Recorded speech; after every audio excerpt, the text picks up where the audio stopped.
Problemado ang taxi driver na si Amelia nang ibalita sa kanya na papaalisin na sila sa lupain na kinatitirikan ng kanilang bahay dahil gagamitin na ng may-ari at papatayuan ng building. Hindi kasi sapat ang perang kinikita niya sa pamamasada upang makabili ng sariling lote. Saka naman nagtagpo ang landas nilang dalawa ng abogadong si Antonio Rivero nang pinara nito ang minamaneho niyang taxi. Ang problema ay duguan ang nasabing binata at may saksak sa tagiliran.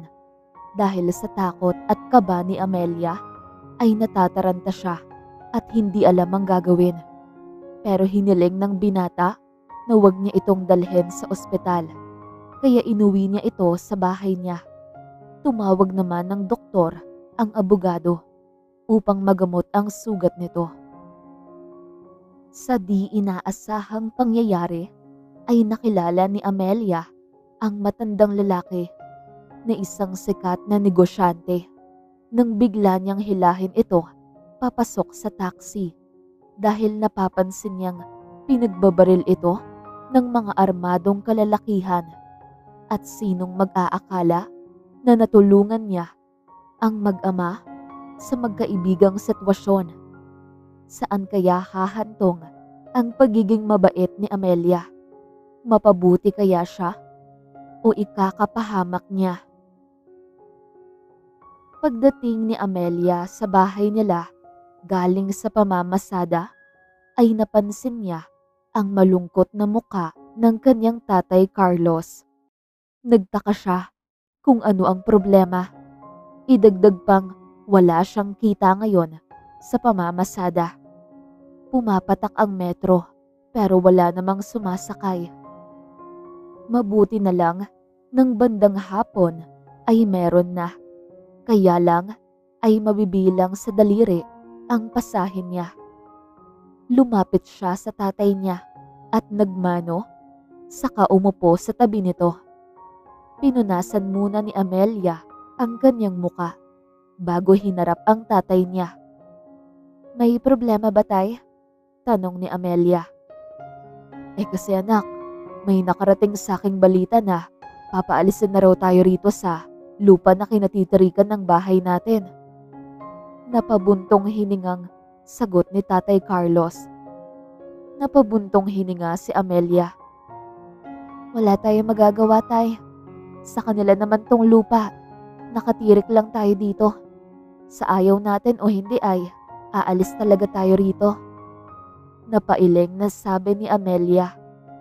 Pero sa kaloob-looban ng kanyang puso ay nalungkot si Amelia dahil hindi niya alam kung saan sila lilipat.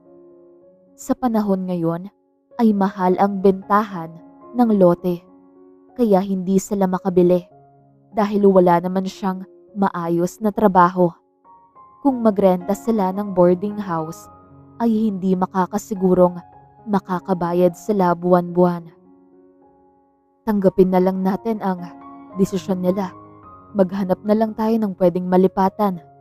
Nag-request nga ang ilan kung pwede bang bigyan tayo ng pwesto na pagtayuan ng bahay. O di kaya pera na lang para magsimula muli pero wala pang aksyon. Malungkot na sabi ni Tatay Carlos. Hayaan mo, tay. Ako ang maghahanap ng paraan para may malipatan tayo. Nakangiting sabi ni Amelia. Ngumiti naman ang tatay niya sa kanya. May tiwala naman ito kaya hindi na ito mag-aalala na baka mapaalis sila at wala pang nahanap na malilipatan. Pumasok na sa loob ng kwarto niya si Amelia para magbihis. Maaga siyang magluluto ngayon para makatulog siya agad. Ayaw niyang ma-stress. Gusto niyang mag-isip ng maayos para makahanap siya ng malilipatan nila. Paglabas ni Amelia ng kwarto ay dumiretso siya ng kusina para magluto. Umalis yata ang tatay niya dahil hindi na niya ito nakita. Kinabukasan, panibagong araw na naman para kay Amelia. Sana makarami siya ng pasahero ngayon. Bandang 8:00 ng umaga ay nakahinga ng maluwag si Amelia dahil parang umayon sa kanya ang pagkakataon. Madami siyang naging pasahero hanggang maghapon. Dumami ang kita niya kaya malaki ang naging parte niya ngayon. Ang usapan nila sa may-ari ng taxi, hati sila sa kita pero wala siyang sasahurin buwan-buwan. Hindi niya alam kung saan kinuha ng taong yon ang patakaran na inihain sa kanya. Pero imbes na magreklamo ay hinayaan na lang niya. Habang papauwi na si Amelia ay nagulat siya dahil may isang lalaking humarang sa kanya. Natataranta siya dahil sugatan ang lalaki. May sugat ito sa tagiliran. Binuksan niya ang pinto para makasakay agad ito. "Saan kita dadalhin? Sa ospital na ba? Parang malalim yata ang sugat mo," tanong ni Amelia. "Hindi na. Ayoko sa ospital." Naiiling na tanggi ni Antonio. Kaya walang choice si Amelia kundi dalhin ang lalaki sa bahay nila. Nagkataon namang nandito lang ang tatay niya. Kaya nagulat ito nang makita ang kasama niyang lalaki. "Sino itong kasama mo, Amelia?" tanong ni tatay. "Pasahero po, tay. Sugatan pero ayaw magpadala sa ospital. Kaya dito ko na lang dinala sa bahay," sagot ni Amelia. "O siya, sa loob na tayo," sabi ni tatay. At pinagtulungan na lang dalawa ang lalaki para makapasok ito sa loob ng bahay. "Hindi po ako masamang tao. Ako po si Attorney Antonio Rivero. Nasa syudad ako kanina nang bigla na lang may sumaksak sa akin," paliwanag ni Antonio. "Paniguradong mga nakabangga mo yun dahil sa trabaho mo," komento ni tatay. "Siyang duda ko rin po," sang-ayon ni attorney. Pinahiga nila ang abogado sa isang katre na nasa may sala nila nakalagay. Habang nakatitig si Amelia sa lalaki ay napangiwi siya. Professional ngang matatawag pero nasa bingit naman ng kamatayan ang buhay. Kaya wag na lang. "Hindi namin alam kung paano ka gagamutin," sabi ni tatay. "Teka lang po, may tatawagin lang akong doktor," sagot ni Antonio. Pagkatapos tawagan ng abogado ang sinabi nitong doktor at sabihin kung saan ang address nila ay nakarating agad ito. Biglang na-conscious si Amelia sa itsura niya dahil dalawang gwapong nilalang ang bisita nila. Isang sugatang abogado at doktor na batang-bata pa. "Hindi ka kasi nag-iingat. Baka sa susunod niyan ay sa lamay mo na ako makakapunta." Walang prenong sermon ni Agaton sa kaibigan. "Mahaba pa ang buhay ko, pare," nakangiwing sagot ni Antonio. "Siguraduhin mo lang. Pusa nga na siyam ang buhay ay mapapatay din.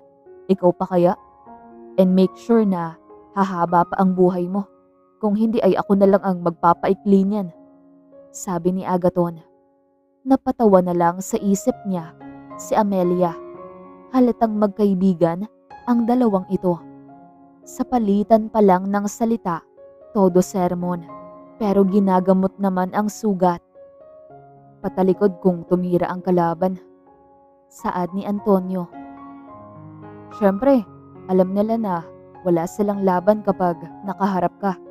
Dapat kasi hindi ka na gumagala kapag ganyan. O di kaya mag-resign ka na lang sa pagiging abogado. Maging tambay ka na lang para hindi pa delikado ang buhay mo," suhestyon ni Agaton. "Papatayin mo ko sa gutom," nakangiwing sagot ni Antonio. "Magugutom ka pa ba kung marami ka namang ipon?" sabi ni Agaton. Nakakatuwa lang dahil nag-uusap ang mga ito na para bang wala silang dalawa ng tatay niya.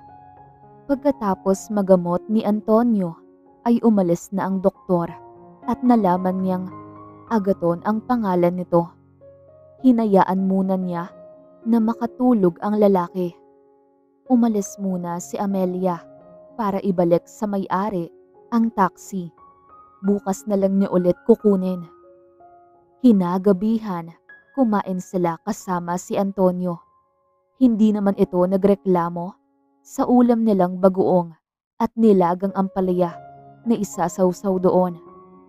Simple lang talaga ang mga kinakain nila sa araw-araw. Sobrang cute nga kung tignan ang lalaki dahil nakakamay ito. Pagkatapos nilang kumain ay naghanda si Amelia. Nilinis niya ang kabilang kwarto na inuukupa ng tatay niya para doon niya patutulugin si Antonio. Para dito sa may nagsilbing sala, matutulog ang tatay niya. Nagmamadaling maghugas ng plato si Amelia para makapagpahinga siya agad. Salamat Amelia, nakangiting sabi ni Antonio. Walang anuman, magpahinga ka na. Basta kung may kailangan ka ay nasa kabilang kwarto lang ako. Sagot ni Amelia. Sige, sabi ni Antonio. Hinabukasan habang si Antonio ay nagising ng mataas na ang sikat ng araw. Hindi niya naabutan si Amelia dahil namasada na, sabi ni tatay. Napansin niya ang matanda na malayo ang tingin, halatang may iniisip. Okay ka lang tay? Tanong ni Antonio. Oo naman, sagot ni tatay. Magsabi ka lang kung may problema, baka makatulong ako, sabi ni Antonio. Bumuntong hininga si tatay at tumingin sa kanya. Namomroblema ako rito sa lupa na kinatitirikan nitong bahay namin. Papaalisan na kami pero ang masaklap ay wala pa kaming malilipatan. Sagot ni tatay. Yun lang pala, walang problema. May bakante akong lote doon na hindi na ginagamit at pwede kong ibigay sa inyo yon bilang gante sa pagtulong niyo sa akin. Any moment, kahit paalisin kayo rito ay hindi na magiging problema. Sagot ni Antonio. Naku, maraming salamat attorney. Mangiyak-ngiyak na sabi ni tatay. Walang anuman po. Mamaya pupunta ang driver ko rito para sunduin ako. Pasasamahin kita sa kanya at mag-iwan din ako ng konting cash para sa pagpapatayo ng bahay niyo. Nakangiting sabi ni Antonio. Wag na attorney, sapat na ang lote na binigay mo. Nahihiyang tanggi ni tatay. Lubos-lubosin ko na lang ang pagtulong tay dahil alam kong ito na yata ang huli nating pagkikita. Delikado kung babalik pa ako rito, baka madamay kayo. Sagot ni Antonio. Marami na siyang natanggap na mga death threats na i-report na niya rin. Humihinto naman pero bumabalik kapag may naipapanalo siyang kaso. Nalungkot si tatay sa sinabi niya. Umpisa pa lang, alam na niya na delikado ang propesyon na gusto niya pero gustong ipagtanggol ang mga naaapi. Ipagdarasal ko ang kaligtasan mo palagi dahil mabuti kang tao, sabi ni tatay. Salamat po tatay. Niyakap siya ng matandang lalaki. Bandang 2:00 ng hapon ay sinundo na siya ni Ernie at Jason. 2 kotse ang dala ng mga ito. Kay Jason na siya sumabay dahil sasamahan pa ni Ernie si tatay sa lote. Napahinga ng malalim si Antonio dahil umalis siya na hindi nakapagpaalam kay Amelia. Pero ang liit lang ng lugar nila. Tiyak na magkikita pa sila ulit ng babae. Kahit gustuhin man niyang magtagal dito, ay hindi pwede dahil delikado. Baka may madamay pa. Nag-aalala na rin kasi siya sa daddy niya. Wala sana siyang balak sabihin ang nangyari. pero naunahan na siya ni Agaton sa pagbalita. Bandang hapon, samantalang si Amelia ay dahan-dahan nang nagmaneho pauwi. Ibinalik niya muna ang taxi bago siya dumiretso pauwi sa bahay nila. Gumaling na ba si Antonio, tay? Umalis na siya, anak. Umuwi na siya sa kanila. Hindi ka na niya nahintay dahil nagmamadali siya. Pero may good news ako para sa'yo, anak. Ano po yun, tay? Tanong ni Amelia. Binigyan tayo ni attorney ng lote na pwede nating pagtayuan ng bagong bahay. Pwede na tayong umalis rito at ipag-iba ito. Nakita ko kanina sobrang lapad. Nahihiya nga ako dahil hindi naman basta ibibigay ang ganun. Sagot ni tatay. Napabuntong hininga si Amelia. Ang bait naman ng abogadong yon. Konting bagay lang ang nagawa niya ay sinuklian nito ng malaki. Hulog siya ng langit, tay, sabi ni Amelia. Oo, nagpapasalamat talaga ako ng sobra sa kanya at nag-iwan din siya ng kaunting halaga, sabi ni tatay. Tinanggap ni Amelia ang inabot sa kanyang tseke at nalula siya sa nakalagay na amount. Kaunting halaga lang pala ito para sa lalaki. Konting halaga lang pala ang 300,000 pesos para sa kanya, tay. Kahit magkanda kuba pa ako sa pamamasada ay hindi ko makukuha ang ganitong halaga. Sobrang nakakahiyang tanggapin. Naiiling na sagot ni Amelia. Ipinilit niya kasi na tinulungan daw natin siya, kaya hindi ko na lang isinaoli. Malaking tulong na ito para sa pagbabagong buhay natin, sabi ni tatay. Kaya nga, tay, sagot ni Amelia. Tumingala naman sa langit si Amelia at nagdasal ng pasasalamat. Isang linggo ang nakalipas ay nagsimula ng gumawa ng bahay si tatay. May alam naman ito sa paggawa ng bahay na semento.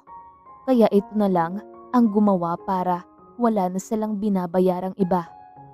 Tinutulungan din niya ito kapag wala siyang pasok. Maliit lang ang ginawa ng tatay niya para sumakto ang budget niya. Sila namang dalawa ang titira. Isang buwan ang nakalipas ay malapit nang matapos ang bago nilang bahay. Kahit wala pang pintura, ay bumukod na sila at giniba ang dating bahay nila. Tuloy pa rin sa pamamasada si Amelia. Ngayon ay nasa tabi siya ng daan nakatambay. Maya-maya lang ay bigla siyang nakarinig ng malakas na putok at nakita niya ang isang matandang lalaking pamilyar sa kanya. Sikat itong negosyante, kaya kilala niya ito. Hinila niya agad ang matanda papasok sa loob ng taxi. Napapikit pa si Amelia nang madaplisan ang kanyang braso, pero nagawa pa rin naman niyang magmaneho ng mabilis. Nakikita niya ang takot sa mukha ng matanda. Sino ba ang hindi kung pagbabarilin ng ganun? San ko po kayo ihahatid, sir? Tanong ni Amelia. Sa isang safe na lugar. Wag lang doon sa bahay ko, sagot ni Mr. Rivero. Sige po, sabi ni Amelia. Okay ka lang? Nabaril ka patuloy dahil sa akin. Pero maraming salamat sa tulong mo, tanong ni Mr. Rivero. Wala pong anuman, nakangiting sagot ni Amelia. Pero napangiwi siya dahil ang sakit ng kanyang braso. Itinuro ng matandang lalaki ang daan papunta sa sinasabi nitong safe house. Sumama ka na muna sa loob. Gagamutin natin ang sugat mo, sabi ni Mr. Rivero. Sige po, pagpayag ni Amelia. Pagpasok nila ay nagulat si Amelia dahil nakita niya si Antonio sa may sala. Amelia, bakit magkasama kayo ni Daddy? At bakit may sugat ka sa braso? May pag-aalalang tanong ni Antonio. Ang liit ng mundo, mag-ama pa talaga ang natutulungan niya. Pinagbabaril ako anak. Nagkataon namang nadaanan ko siya kaya tinulungan niya ako. Si Mr. Rivero ang sumagot. Teka lang muna, tatawagin ko si Agaton, sabi ni Antonio. Umalis si Antonio sa sala. Pagbalik nito ay kasama na si Agaton. Kayong dalawa pala ang natulungan nitong si Amelia, tito, sabi ni Agaton. Ngumiti sa kanya ang lalaki at nilapitan siya para gamutin ang sugat niya. Nang tignan niya ang matanda ay problemado ito. Delikado na rin siya. Hindi ko maintindihan kung bakit nagawa nila akong ganituhin. Magkaibigan naman kami, sabi ni Mr. Rivero. Napailing na lang si Antonio. Pero nang mapansin siya nitong nakatingin ay ngumiti ito. Kahit kaibigan ay traidor na rin sa panahon ngayon, sagot ni attorney. Hindi tunay na kaibigan dahil gusto nilang solohin ang negosyo na binuo niya, mga uhaw sa pera at kapangyarihan. Pagsingit ni Agaton sa usapan. Napabuntong hininga na lang si Amelia. Ang gulo naman ng buhay ng mayamang ito. Pagkatapos magamot ni Amelia, ay nagpahinga muna siya saglit. Uuwi na po ako, paalam ni Amelia. Huwag na muna, ipapahatid kita kay Ernie at Jason, sagot ni Antonio. Sige, siya nga pala attorney.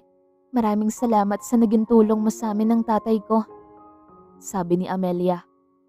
Walang anuman, Amelia, sagot ni Antonio. Basta kung may kailangan ka ay magsabi ka lang, iha. Salamat ulit, nakangiting sabi ni Mr. Rivero. Ngumiti lang si Amelia nang samahan siya ng dalawang lalaki na lumabas ng gate, habang si Antonio naman ay nag-aalala sa kalagayan ni Amelia.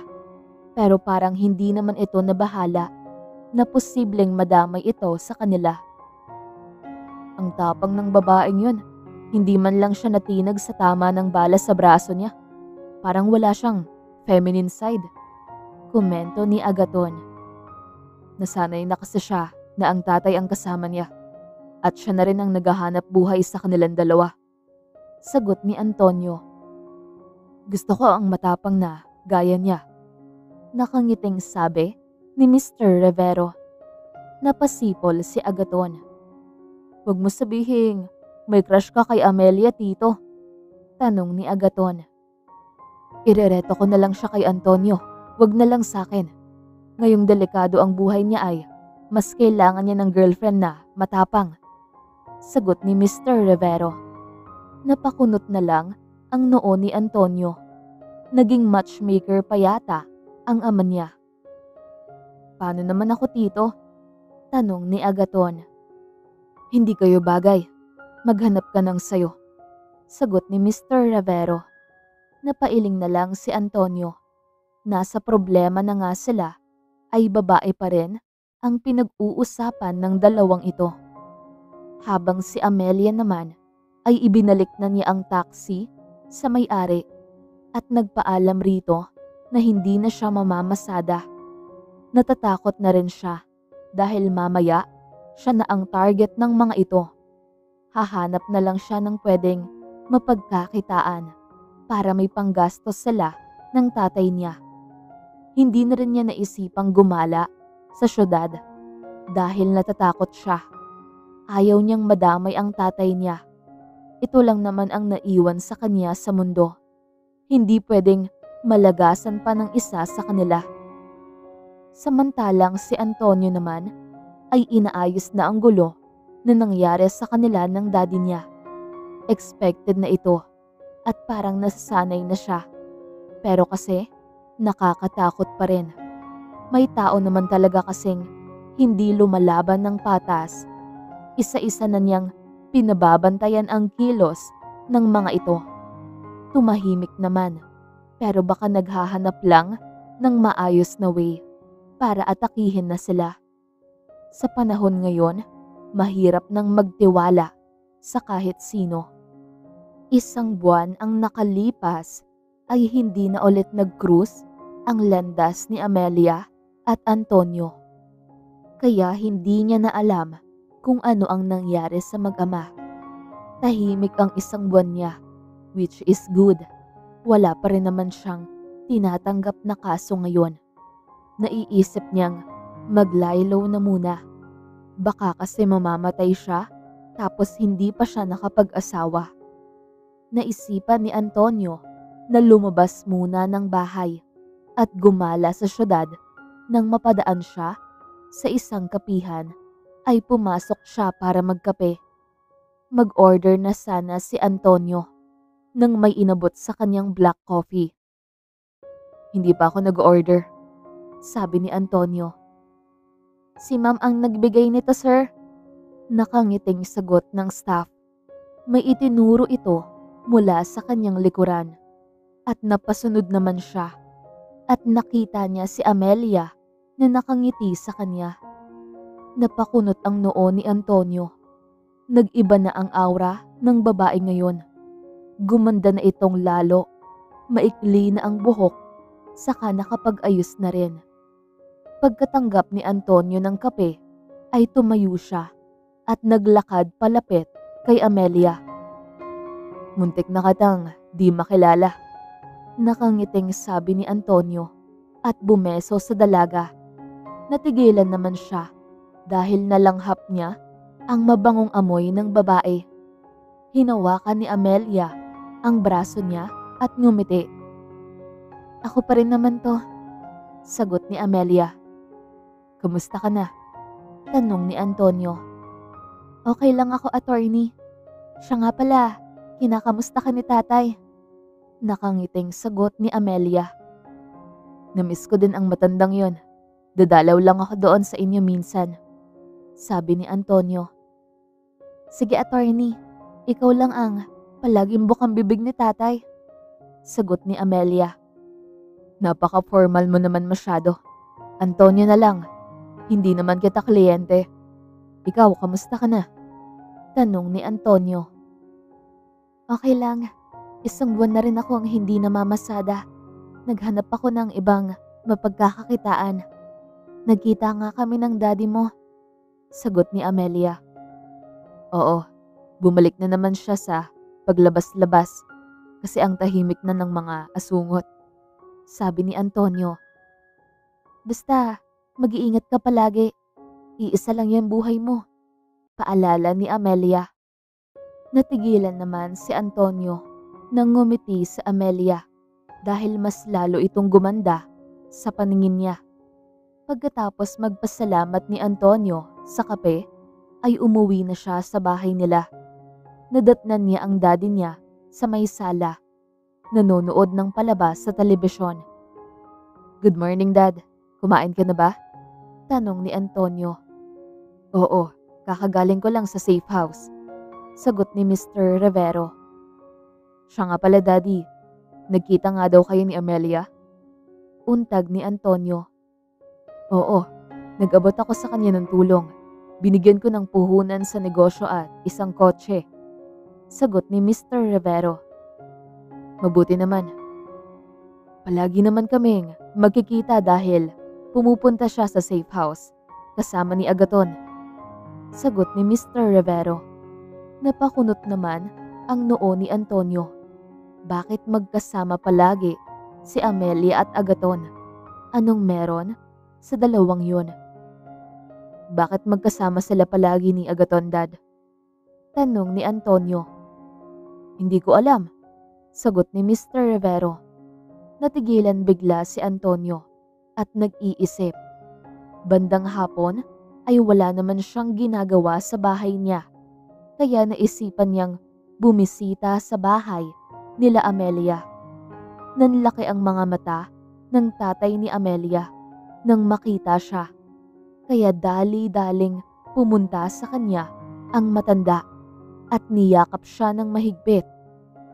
Kamusta ka na, attorney? Tanong ni tatay. Okay lang ako, tay, sagot ni Antonio. Halika, pumasok ka sa loob, sabi ni tatay. Tumango naman si Antonio at magkaakbay silang dalawa na pumasok sa loob ng bahay. Hindi niya nakita si Amelia. Nahiya naman siyang magtanong sa matandang lalaki, kaya tumahimik na lang siya. Pero kasi baka kasama na naman ito ni Agaton doon sa safe house. Siya nga pala, nasan si Amelia? Tanong ni Antonio.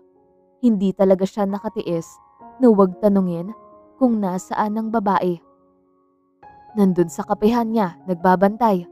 Ang daddy mo ang nagbigay ng puhunan nun sa kanya. Kaya maraming salamat sa inyong mag-ama na talagang tumulong sa amin. Nakangiting sagot ni tatay.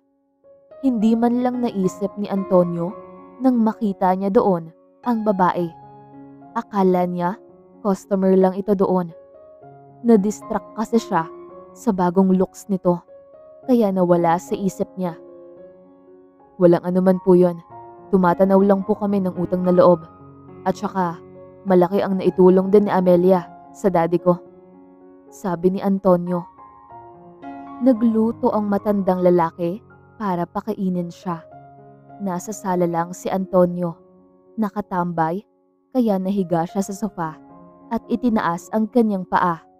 Masyado siyang feel at home sa lagay na to. Hindi na malaya ni Antonio na nakatulog pala siya. Naramdaman na lang niyang may naglagay ng unan sa kanyang ulo. Nakita niya si Tatay Marlon na nakangiti sa kanya. Masyadong maalaga ang matandang ito, kaya mahal na mahal ni Amelia. Bandang hapon, nang maulinigan ni Antonio na may dumating ng sasakyan, kaya hindi siya bumangon. Nagtulog-tulugan lang siya. Nandito pala si Antonio, tay. Kailan lang siya rito? Tanong ni Amelia. Napangiti na lang si Antonio. Maramdaman talaga niyang mapahalaga ang dalawang to. Kanina lang. Eto nga, nilutuan ko ng makakain niya. Sagot ni tatay. Sana sa kwarto mo na lang pinatulog para makahiga siya ng maayos, tay. Sabi ni Amelia. Hindi ko naman alam na matutulog siya. Pagkalabas ko ay sobrang himbing na ang pagkakatulog, kaya binigyan ko na lang ng unan. Sagot ni tatay. Napagod yata to sa trabaho. O baka naman, masama ang pakiramdam nito. Sabi ni Amelia. Naramdaman na lang ni Antonio na dinama ni Amelia ang noo niya at tinignan kung may sakit siya. Napangiti naman siya dahil ang sarap sa pakiramdam nang may nag-aalala para sa kanya. Ilang taon na rin siyang walang girlfriend. Ang huli niyang nakarelasyon ay iniwan siya dahil hindi nito kayang itik ang kanyang trabaho. Gaya ng sabi ng daddy niya, ang gusto nitong maging girlfriend niya ay matapang.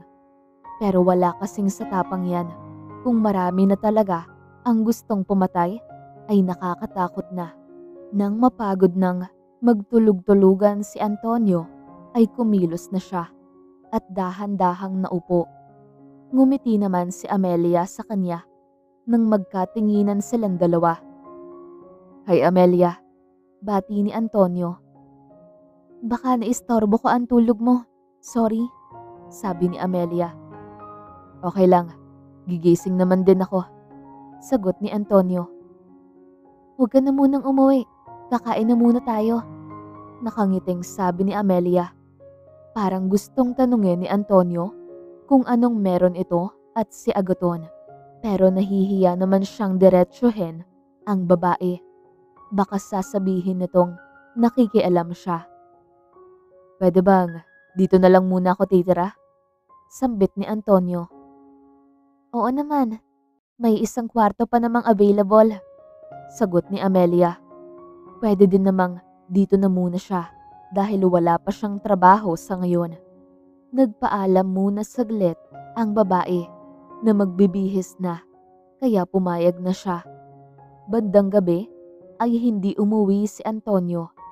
Nandun naman si Ernie at Jason kasama ng daddy niya sa bahay, kaya kampante siya. Ngayon ay nasa kusina na silang tatlo. Pakiramdam ni Antonio ay naging parte na siya ng pamilyang ito. Pero parang siya ang pinakapaborito dahil inaasikaso talaga siya ng matandang lalaki. Napapangiti na lang si Amelia habang nakatingin sa tatay niyang inaasikaso siya. Salamat po tay. Nahihiya ako sa pag-aasikaso mo. Parang bumalik ako sa pagkabata. Sabi ni Antonio. Ngumiti naman si Tatay Marlon sa kanya. Hayaan mo na lang si tatay. Sabik kasi yan sa anak na lalaki. Kaya ganyan ang reaksyon niya sa'yo. Singit ni Amelia. Pwede ka po namang mag-asawa ulit at magkaroon ng mga anak na lalaki tay. Nakangiting sabi ni Antonio. Hindi na kaya ng tuhod ko. Natatawang sagot ni tatay. Masayang masaya silang kumakain, nagtatawanan at nag-uusap ng kung ano-ano. Si Tatay Marlon ay gaya lang din ng daddy niya. Ayaw na daw nitong mag-asawa. Ipapaubayan na lang sa kanilang mga anak. Pero hindi natin masasabi ang panahon dahil umiikot pa rin ito at marami pang mangyayari. Pagkatapos nilang kumain ay tumambay muna sila sa may bakuran at naglabas ng 2 beer si Tatay Marlon. Gusto nitong makipag-inuman sa kanya. Habang si Amelia naman ay nasa loob na ng kanyang kwarto pagkatapos niyang magligpit ng pinagkainan nila. Naghanap siya ng kanyang malaking t-shirt at pajama. Pumasok din siya sa loob ng kwarto ng tatay niya para kumuha ng isang bagong brief nito para ipahiram niya kay Antonio. Maya-maya lang ay narinig na niyang papasok na sa loob ng bahay ang dalawa. Kaya bumangon na siya at lumabas ng kwarto, bit-bit ang damit. Matulog ka na tay, sabi ni Amelia. Sige, ikaw na ang bahala kay attorney, sagot ni tatay. Nagkatitigan silang dalawa ni Antonio. Namumungay na ang mga mata ng lalaki na parabang gusto nang matulog. Kaya inabot na niya rito ang pamalit nitong damit. Maraming salamat Amelia. Nakangiting sambit ni Antonio. Tumango naman si Amelia at bumalik sa kanyang kwarto. Kinabukasan, pagbangon ni Amelia ay dumiretso na siya na lumabas ng kwarto at nakasampay sa kanyang balikat ang puting tuwalya. Maliligo na siya ngayon dahil balak niyang magbukas ng coffee shop ng maaga. Magandang umaga. Tinotoo mo talaga na gusto mong tumira rito? Nakangiting sabi ni Amelia. Kung ayaw mo naman ay okay lang, sagot ni Antonio. Hindi naman sa ganon, binibiro lang kita, sabi ni Amelia. Napahalakhak na lang si Antonio. Natigilan si Amelia dahil ang sarap ng pakiramdam ng halakhak ng lalaki sa umaga. Ikinailing niya ang kanyang ulo dahil parang nababaliw na siya. Unti-unti na niyang na-appreciate ang kagapuhang taglay ng abogadong ito. Sa panahon ngayon, kahit sinong babae ay gugustuhing maging boyfriend ito. Kahit isa lang. Nakatayo lang si Amelia habang nakasandig sa hamba ng pinto na nakatitig sa perpektong likod ng lalaki. Nagluluto si Antonio ngayon at hindi niya alam kung nasaan ang tatay niya. Napunta sa ibang dimensyon ang utak ni Amelia. Naisip niya kasi na kung ganito ang itsura ng mauuwian niya araw-araw at masisilayan niya paggising niya sa umaga, ay magiging kontento na siya kahit isang ganito lang. Okay ka lang Amelia? Parang natigilan ka na dyan. Tanong ni Antonio. Oo naman, sagot ni Amelia. Napakagatlabi na lang si Amelia dahil napapansin pala siya ng lalaki. Napakamot na lang sa batok niya si Amelia. Nakakahiya kasi. Makalipas ang 1 oras ay papaalis na si Amelia. Nagmamadali namang sumunod si Antonio sa kanya. Uuwi ka? Tanong ni Amelia. Kukuha lang ako ng damit. Sagot ni Antonio, kaya sumakay na ito sa front seat at nagsimula na siyang magmaneho agad. Idinrap niya si Antonio sa bahay nito. Tutal, naisabay naman niya ito ngayon pagkababa ng lalaki at ngumiti ito sa kanya. Punta ka sa coffee shop, magkape tayo. Nakangiting sabi ni Amelia. Sure, sagot ni Antonio. Pagdating ni Amelia sa coffee shop ay nandun na si Agaton. Nagbubukas na kasi ng maaga ang staff niya. Thankful siya sa daddy ni Antonio dahil sa binigay nitong puhunan para sa negosyo niya. At okay naman itong kape sa sobrang lakas.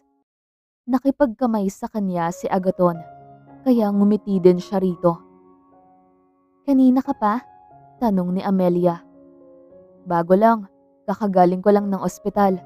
Sagot ni Agaton. Biglaan na lang nangyari na naging magkaibigan sila ng doktor na ito. Nagkaroon lang sila ng maraming usapan at pagkikita ng isama nito ni Mr. Rivero nang magkita sila ng matandang lalaki. Saka nagtuloy-tuloy na. Gusto mo bang kumain ng breakfast? Pwede kitang samahan dun sa restaurant. Tanong ni Amelia. Kape lang muna ako sa umaga. Alam mo ba, swerte ang magiging boyfriend mo kung sakali dahil napaka-caring mo. Nakangiting sagot ni Agaton. Tumawa si Amelia. Ang problema ay wala akong boyfriend, sabi ni Amelia. Maghanap ka din, baka nandyan lang sa tabi, tapos hindi mo nakikita. Sagot ni Agaton. Sakto namang dumating si Antonio. Napakunot ang noo nito habang nakatingin sa Agaton. Nandito ka rin? Tanong ni Antonio. Bawal ba? Palagi na lang ako nandito tapos ikaw ngayon lang. Sagot ni Agaton. Napansin ni Amelia na kinindatan siya ni Agaton. Hindi niya makuha ang gusto nitong iparating. Naramdaman naman niyang wala sa mood si Antonio, kaya sumenyas siya sa staff niya ng isang black coffee. Kamusta ka naman pare? Tanong ni Antonio. Ito, masaya. Nag-uusap kami ni Amelia kung gusto ba niyang tumambay ulit sa safe house. Sagot ni Agaton. Napakunot ang noo ni Amelia dahil wala naman silang napag-usapan kanina. Ano bang nangyayari sa dalawang ito? Parang inaasar ni Agaton si Antonio. Bumaling ang tingin ng lalaki sa kanya na nakakunot ang noo. Tumambay ka pala sa safe house? Tanong ni Antonio. Hindi sanay si Amelia na seryoso ang mukha ni Antonio. Si Agaton naman ay parang natatawa. Isang beses lang yon, pero hindi na nasundan. Sagot ni Amelia. Huwag ka nang bumalik doon. Seryosong sabi ni Antonio. Sige. Sagot ni Amelia. Maya-maya lang ay napagpasyahan ni Agaton na umalis na. Lumapit ito sa kanya at niyakap siya. Kitang-kita ni Amelia kung paano umigting ang bagang ni Antonio. Habang si Antonio naman ay inis na inis kay Agaton. Sinadya talaga nitong landiin sa harap niya si Amelia para maapektuhan siya. At tagumpay naman ito sa pang-aasar sa kanya dahil sobra siyang apektado. Ewan ba niya, sobra pang maaga para amining gusto niya si Amelia. Pero yun ang nararamdaman ng puso niya at salos na salos siya kay Agaton. Pagkaalis ni Agaton ay humingi siya ng isang basong tubig kay Amelia. Kasi kung kape ang iinumin niya, ay mas lalo siyang makaramdam ng nerbiyos. Gusto niyang pakalmahin ang kanyang sarili at umaasa siya na sana hindi mahalata ng dalaga. 2 linggo ang nakalipas ay bumisita sa safe house si Antonio.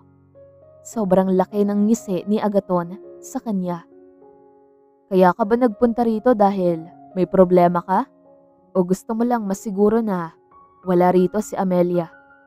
Tanong ni Agaton. None of the above. Sagot ni Antonio. Natatawa ang kaibigan sa kanya. Lumapit ito at inakbayan siya. Saka sabay silang naupo. Alam mo pare, kung gusto mo si Amelia, ay sabihin mo na, bago pa mahuli ang lahat at maunahan ka ng iba. I'm not referring to myself dahil magkaibigan lang kaming dalawa at gaya ng sabi ni Tito, hindi kami bagay. Sabi ni Agaton. Natawa na lang si Antonio. Kahit gusto niya si Amelia, ay hindi niya muna ito guguluhin ngayon dahil may tamang oras para sa lahat ng bagay. At isa pa, may hinahawakan na naman siyang kaso na murder case at ang suspect na involved ay anak ng mayamang pamilya. Ang biktima ay isang driver. Ang pamilyang yon na natagpo ang patay sa garahe. Kapag naipanalo niya ang kaso, ay mapapahamak na naman siya at ayaw niyang madamay si Amelia. Samantalang si Amelia naman ay nagtaka kung bakit hindi na nagagawi sa kanila ulit si Antonio. Nahihiya siyang magtanong kay Agaton dahil baka iisipan siya ng hindi maganda. Pero kasi namimiss niya ang lalaki, kaya naisipan niya itong puntahan sa safe house dahil wala naman ito sa bahay nila. Amelia, anong ginagawa mo rito? Gulat na tanong ni Antonio. Pinapakamusta ka ni tatay? Hindi ka na raw kasi nakabalik sa bahay. Palusot ni Amelia. Napapikit na lang si Amelia dahil nadamay pa ang tatay niya sa ginawa niya. Okay, maupo ka rito, sabi ni Antonio. Busy ka ba? Pasensya na kung naabala kita, tanong ni Amelia. Okay lang naman, pakisabi na lang kay tatay. Pag uwi mo na bumalik na ako sa trabaho. Kapag natapos ko ito ay babalik ako doon ulit. Nakangiting sagot ni Antonio. Ang daddy mo nasaan? Tanong ni Amelia. Nasa ibang bansa, pinaalis ko muna pansamantala para malayo sa aksidente. Sagot ni Antonio. Mabuti na rin yon para makaiwas muna sa gulo rito, sabi ni Amelia. Oo, matanda na kasi si daddy. Mahihirapan na din siya kung palagi siyang magtatago. Sagot ni Antonio. Nakatingin lang si Amelia kay Antonio na nakaharap ito sa laptop nito ngayon. Wrong timing yata ang pagpunta niya dahil may trabaho ang lalaki. Pero okay din naman ang ganito. At least nakikita niya. Mamaya na lang siguro siya uuwi kung makapag-stay na rin siya rito ng matagal. Marami kang ginagawa? Tanong ni Amelia. Isang kaso lang to, murder case. Sagot ni Antonio. Napangiwi si Amelia. Parang ayaw niyang makarinig ng gantong issue. Pero mas maayos kung may mapag-uusapan sila.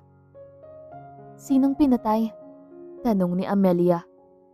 Yung driver at ang suspect ay anak ng amo niya. Nagkaroon ng away ang dalawa kaya humantong sa pagpatay.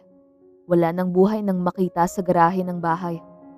Sagot ni Antonio. Napapikit na lang si Amelia. Pakiramdam niya parang madismiss ang ganitong kaso. Lalo pat mayaman ang kalaban. Pero mas pinili na lang niyang magkomento dahil walang imposible kung magaling ang isang abogado. Nang matapos si Antonio, ay nakita ni Amelia na iniligpit na nito ang laptop. Uuwi ka ba sa bahay mo ngayon? Tanong ni Amelia. Hindi siguro. Nandito din kasi si Ernie at Jason. Sagot ni Antonio. Napagpasyahan na sana ni Amelia na umuwi. Pero bigla na lang umulan ng malakas. Hindi yata ako pauuwiin nito, komento ni Amelia. Bahay din naman ito, pero maaga pa naman. Ihahatid na lang kita mamaya. Sagot ni Antonio. Sige, sabi ni Amelia. Okay lang si Tatay Marlon doon na mag-isa? Tanong ni Antonio. May kasama naman siya doon, yung kumpare niya. May tinatapos kasi sila doon sa bahay. Sagot ni Amelia. Okay, Sa kusina na tayo. Mas maganda ngayong tag-ulan ay magluto tayo ng may sabaw para sa malamig na panahon. Sabi ni Antonio. Tumango naman si Amelia. Napansin na lang niyang inakbayan siya ni Antonio papasok ng kusina. Magkatulong silang dalawa sa pagluluto. Naging seryoso sa paghihiwa ng gulay si Amelia nang makita niyang titig ng titig si Antonio sa kanya. Ano, may dumi ba ako sa muka? Tanong ni Amelia. Ngumiti si Antonio na nakatingin sa kanya. Wala naman. Sadyang gustong gusto ko lang titigan ka. Ang ganda mo kasi. Sagot ni Antonio. Napangisi naman ng pasekreto si Amelia. Tumatalon ang puso niya sa sobrang kilig. Natapos ang pagluluto nila ni Antonio na puno ng papuri mula sa lalaki. Nang maluto ay sabay na silang kumain. Tinirahan na lang nila si Ernie at Jason. Sobrang lamig ng panahon at hindi pa rin tumitila ang ulan. Parang walang balak huminto. Pagkatapos na lang kumain ay tumambay sila sa may sala. Salamat sa pagkain, attorney. Nakangiting sabi ni Amelia. Napaka-formal pakinggan. Parang hindi tayo magkakilala. Nakangising sagot ni Antonio. Ang sosyal nga eh, sabi ni Amelia. Buwis buhay din, sagot ni Antonio. Okay lang yan. Swerte at malas lang naman ang patutunguhan ng buhay, sabi ni Amelia. Huwag ka na lang kayang umuwi, suhestyon ni Antonio. Nagulat naman si Amelia, pero naiisip niyang pwede din dahil may kasama naman ang tatay niya doon sa bahay nila at saka sobrang lakas ng ulan, mukhang babaha pa yata. I-text na lang niya mamaya ang tatay niya na hindi siya makakauwi at dito siya magpapalipas ng gabi. Pwede din, magpapaalam na lang ako kay tatay. Ite-text ko siya later, sagot ni Amelia. Basta kapag gusto mo nang matulog ay magsabi ka lang. Walang problema sa susuotin dahil manghihiram tayo ng damit sa mga girls ni Agaton. Nakangising sabi ni Antonio. Ikaw ba ay wala? Pang-aasar na tanong ni Amelia. Wala akong nadala rito. Ikaw pa lang ang naging bisita ko, sagot ni Antonio. Tumawa si Amelia. Hindi ako naniniwala sa'yo, napailing na sabi ni Amelia. Hindi naman ako nagmamalinis. Para paniwalaan mo, sadyang naghiwalay na kami ng huling girlfriend ko bago nagawa tong safe house, sagot ni Antonio. Okay, sabi ni Amelia. Teka lang, ikukuha kita ng damit para makapagbihis ka na, paalam ni Antonio. Pagbalik ng lalaki ay may dala na itong manipes na nightie. Salamat, sagot ni Amelia. Kaya mo bang magsuot ng ganyan? Mas lalong lalamig ang pakiramdam mo niyan. Halos lahat kasi ay ganyan. Wala akong nahanap na iba, tanong ni Antonio. Okay na ako rito. Basta ang importante ay makapagpalit lang, nakangiting sagot ni Amelia. The underwear is new, kaya no worries. Nakalagay pa sa plastic na may ziplock, sabi ni Antonio. Sige, sagot ni Amelia. Pahihiramin na lang kita ng hoodie para hindi ka masyadong malamigan, sabi ni Antonio. Napangiti na lang si Amelia.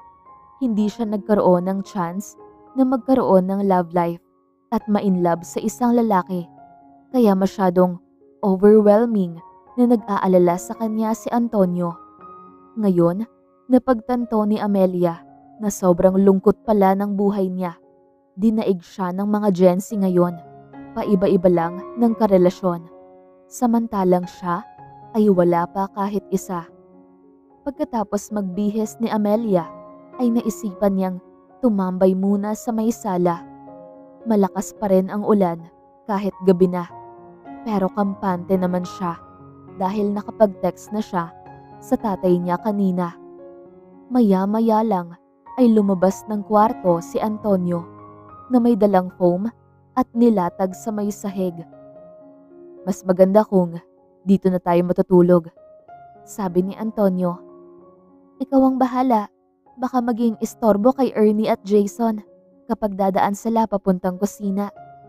Sagot ni Amelia. May kwarto sila sa likod ng bahay. Extension nitong safe house. Kaya doon na sila dadaan papuntang kusina. Paliwanag ni Antonio. Magaling din. Komento ni Amelia. Alam mo na, lalaki, ayaw nilang mabubuko ang ginawa nila. Nahihiya kasi sila sa akin, lalo na kapag nagdadala sila ng babae dito. Nakangising sabi ni Antonio.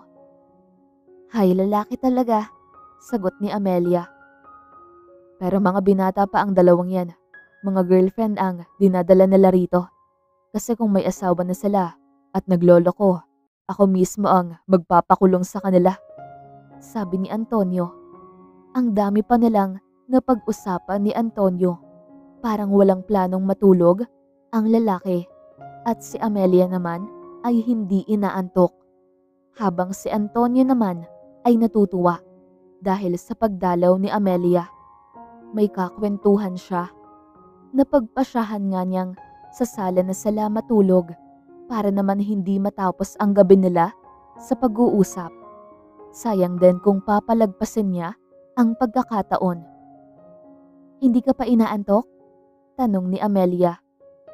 Wala pa. Mag-uusap muna tayo. Magpapaantok. Nakangiting sagot ni Antonio. Napangiti naman si Amelia. Maya-maya lang ay sabay na silang nahiga sa foam. Nakatitig lang si Antonio sa mukha ng babae kapag hindi ito nakatingin. At nakatulog silang dalawa nang mag-umaga na. Isang buwan ang nakalipas, samantalang si Antonio naman ay masyadong dismayado dahil umatras ang complainant na pamilya ng biktima. Hindi na raw nila ipagpapatuloy ang kaso dahil kahit anong kalabasan ay hindi na maibabalik ang buhay na nawala. Pero at least, nabigyan ng hustisya ang nangyari. Pero bilang respeto sa pamilya, ay hindi na lang nagpupumilit pa si Antonio kahit nasayang ang oras niya doon. Naisip niya kasi na baka nabayaran ang mga ito na manahimik na lang. Okay na rin yun para makapagpahinga na rin siya sa panganib. Nasa opisina ngayon si Antonio. Napapangiti siya nang maisip si Amelia. Hulog na ang loob niya sa babae at hindi na siya makakaahon pa. Desidido na si Antonio na ligawan ang babae dahil gusto niya ito. Mahal na nga niya pero hindi naman siya aasa na sasagutin siya. Basta nasabi niya ang kanyang feelings. Bandang hapon, pagkalabas ni Antonio, ay dumaan muna siya sa flower shop para bumili ng bulaklak at dumiretso siya sa may coffee shop para puntahan si Amelia. Maraming customer pagdating ni Antonio kaya pumesto siya sa may sulok. Iniwan lang niya ang bulaklak sa loob ng sasakyan. Hindi pa niya nakikita si Amelia. Siguro, nasa loob pa ang babae. Ngumiti sa kanya ang staff nang makita siya nito. Kaya agad siyang nilapitan.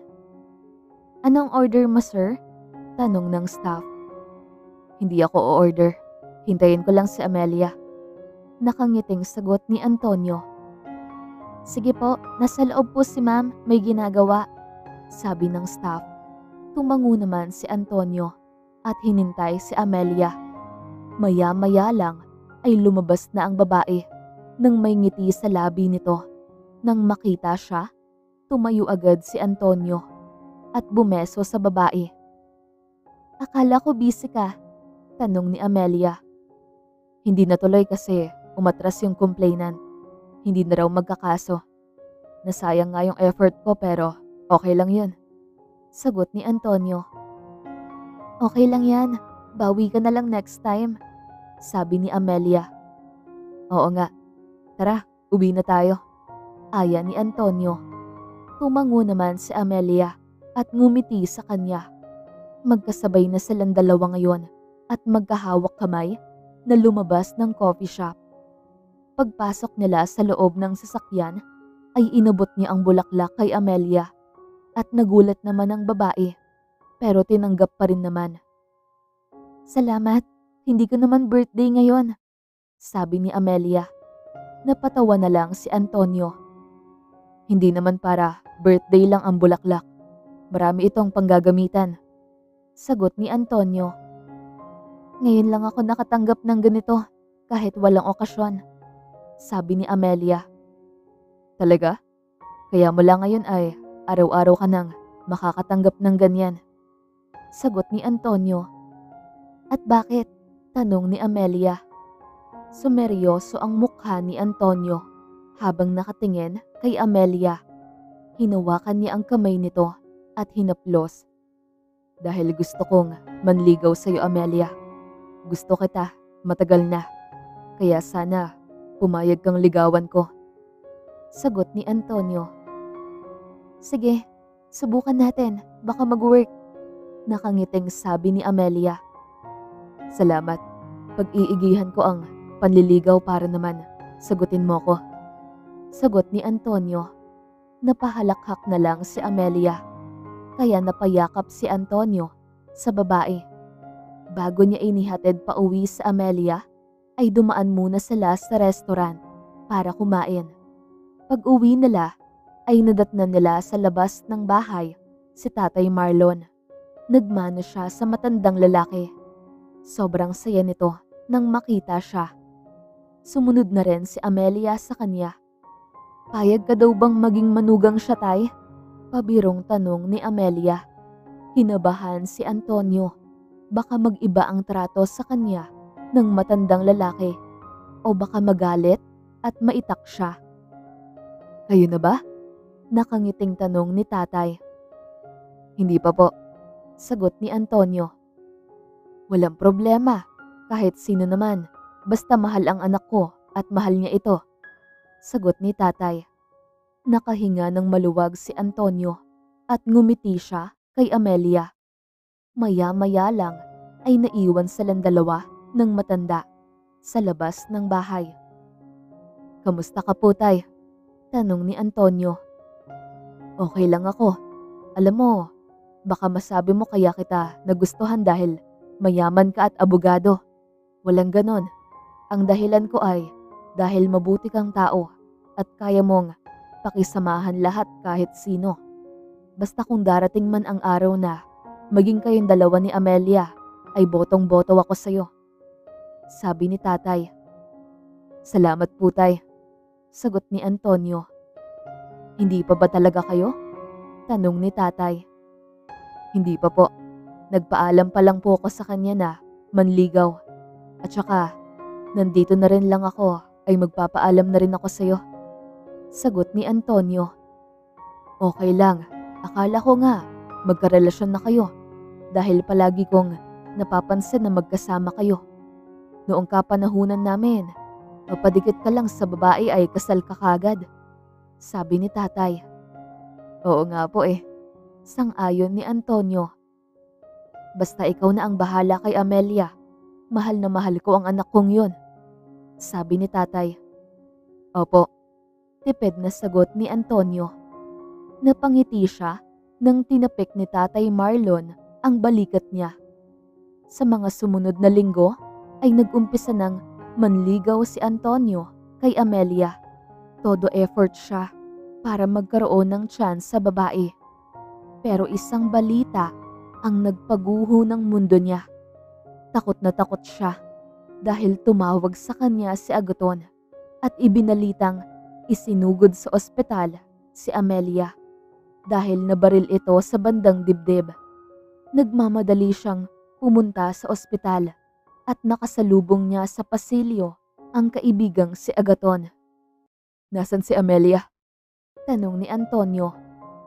Relax ka lang muna, pare, sagot ni Agaton. Paano ako magre-relax kung si Amelia na ang dinamay nila? Naiiling na sabi ni Antonio. Ginagamot pa siya. Maghintay na lang tayo ng resulta, sagot ni Agaton. Nabahala si Antonio dahil baka magalit sa kanya si Tatay Marlon at palayuin sa kanya si Amelia. Maya-maya lang ay bigla na lang dumating si Tatay kasama si Ernie at Jason. Pasensya na po tay. Ako talaga ang dahilan nito. Hinging paumanhin ni Antonio. Huwag na tayo magsisihan. Ipagdasal na lang natin na ligtas siya. Sagot ni Tatay. Tumango naman si Antonio. Hindi siya papayag na matatapos lang sila ng ganito. Dapat mapuksa na ang kanilang masamang gawi. Lumabas na lang tatlo ni Jason at Ernie para mag-usap. Riding in tandem po sir. Kitang-kita po sa CCTV na si Ma'am Amelia po ang pinupuntarya nila. Wasak na ang sasakyan niya. Sabi ni Jason. Ilang tao ang sakay ng motorsiklo? Tanong ni Antonio. 2 lang po sila. Isang driver at isa yung may hawak ng barel. Sagot ni Ernie. Kayo na ang bahala at huwag kayong titigil hanggat hindi natin alam kung sino ang pasimuno ng lahat ng to. Sabi ni Antonio. Nakatanggap agad siya ng tawag galing sa daddy niya at kinamusta ang lagay ni Amelia. Hindi siya nakasagot dahil hindi niya alam. Sinabi na lang niya na kapag nakumpirma niya ay tatawag na lang siya rito ulit. Nagkatinginan silang dalawa ni Agaton pagpasok niya ulit sa loob.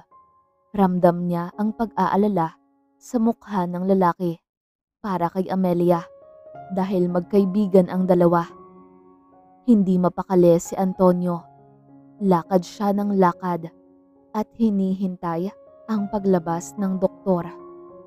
Inabot sila ng gabi sa paghihintay bago pa nila nakausap ang doktor. Successful naman daw ang pagkakatanggal ng bala sa dibdib ng pasyente kaya nakahinga sila ng maluwag. Maya-maya lang ay sabay na silang tatlo na pumasok sa kwarto ng babae. Hihintayin na lang nila kung kailan magigising. Sabi ng doktor kanina ay muntik na daw matamaan ng bala ang puso ni Amelia. Kung natamaan ay paniguradong hindi masasalba ang babae na kinatatakutan niyang mangyari. Hindi pa nga naging sila ay mawawala na ito sa kanya. Hindi siya papayag sa ganun, kaya nagdadasal siya. Sa mga sumunod na araw, hapon na nang makabalik sa ospital si Antonio at pagpasok niya sa loob ng kwarto ni Amelia ay gising na ito. Masaya siyang nilapitan ang babae para mayakap dahil tuwang-tuwa siya.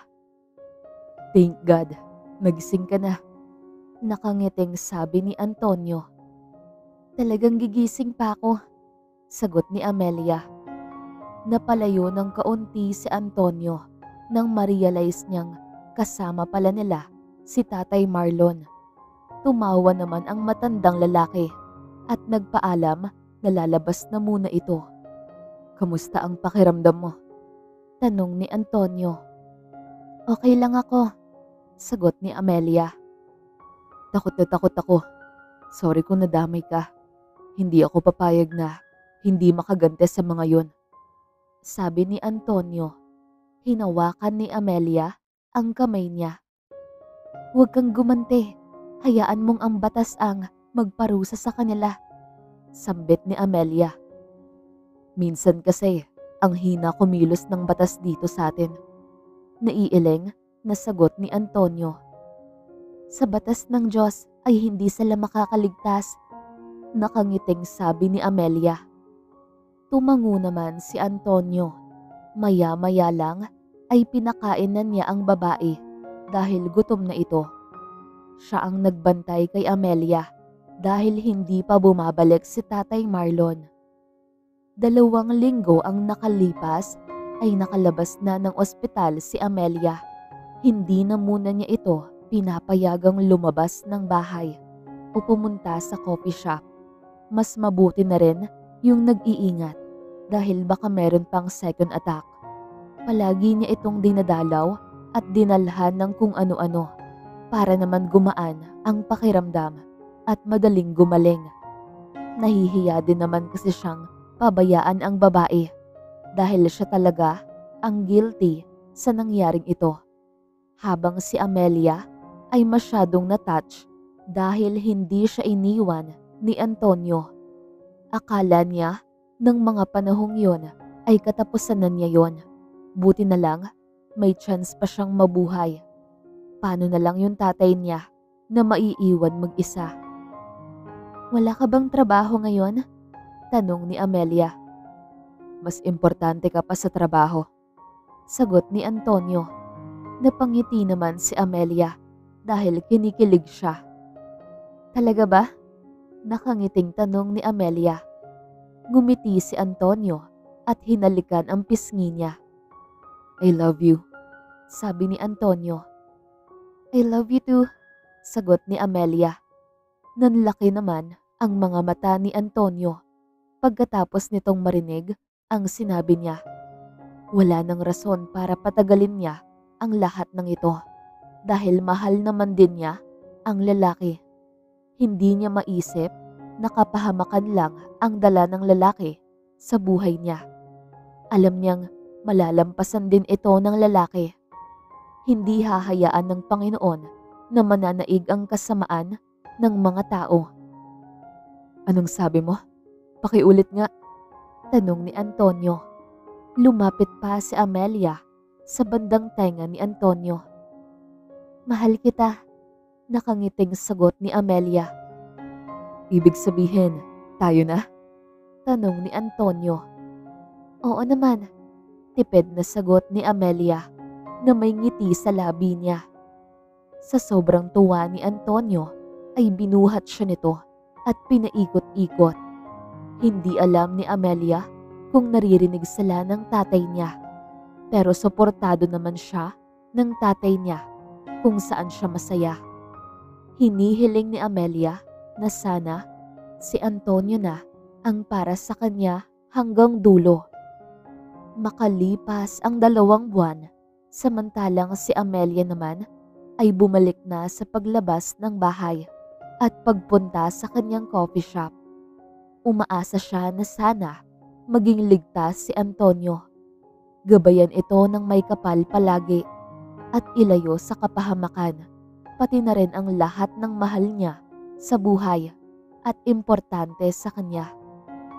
Nagulat na lamang siya isang umaga, 8:00 na, pero hindi pa nagbukas ang mga tauhan niya. Naalis na ang lock sa roll-up pero hindi pa ito pinapataas para makapagbukas na sila. Paglapit pa lang ni Amelia ay naririnig na niyang unti-unti nang pinapataas hanggang sa nakita na niya ang nasa loob. Napanganga siya dahil nakita niyang nakabitbit ng banner ang lahat ng staff niya at may nakasulat na nagpagulat sa kanya. Nagpulasan ang mga ito at iniluwa si Antonio na nakaluhod at may hawak na singsing. May idea ka na kung ano ang mangyayari ngayon, pero mas maganda kung ako mismo ang magtatanong sa iyo nito. Will you marry me, Amelia? Lumabas naman ang tatay niya na mangiyak-ngiyak sa tuwa. Nang tignan niya ito, ay ngumiti ng sobrang tamis at nag-thumbs up sa kanya. Sumunod naman si Agaton at Mr. Rivero na nagpakita ng suporta sa kanila ni Antonio. Yes, I will marry you, Antonio, sagot ni Amelia. Tuwang-tuwa si Antonio na tumayo at inilagay sa kamay niya ang singsing. Niyakap siya nito ng sobrang higpit. Sabay bulong ng, Maraming salamat, Amelia. Ipapangako ko sa iyong hindi ka magsisisi sa naging desisyon mo. Mahal na mahal kita. Madamdaming sabi ni Antonio. Mahal na mahal din kita, sagot ni Amelia.